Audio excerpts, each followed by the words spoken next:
La nouvelle loi sur la fonction publique ne concerne peut-être pas seulement le recrutement, mais quand même c'est un pan qui a été pris en charge donc, dans cette nouvelle loi-là.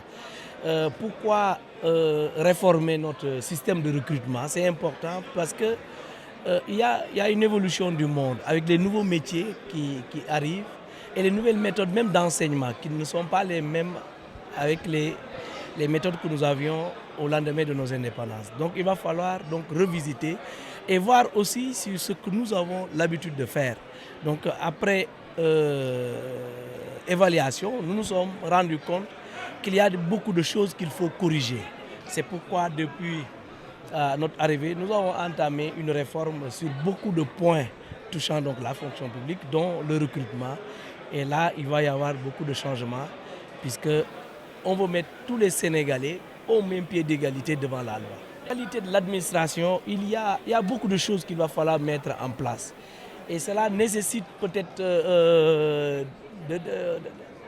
de nous appesantir sur les stratégies que nous sommes en train de mettre en place. Parce que tout changement doit être adossé sur une stratégie. Donc de ce point de vue, il y a un certain nombre d'instruments que nous sommes en train de mettre en place qui vont pouvoir guider ces changements importants que nous voulons apporter au niveau de la fonction publique. Donc parmi lesquels il y a justement une stratégie sur l'accueil et l'orientation, une stratégie sur la formation continue, une stratégie aussi sur la qualité du service même public que nous délivrons. Donc il y a beaucoup de documents que nous sommes en train d'élaborer actuellement et qui seront bientôt livrés aux Sénégalais. Et c'est ça qui va accompagner en tout cas ce nouveau pacte que nous voulons tisser avec les populations sénégalaises. Je crois aujourd'hui avec le nouveau référentiel, il est clair qu'il y a beaucoup de changements que le Sénégal va connaître. Mais parmi cela, il y a un cadre dans lequel vont vraiment se mouvoir tous ces changements-là. Et c'est l'administration. Donc nous avons en charge l'administration et c'est nécessaire que l'administration également s'aligne en tout cas aux grands standards internationaux pour pouvoir accompagner en tout cas tout le changement qu'il faudra apporter au niveau du Sénégal.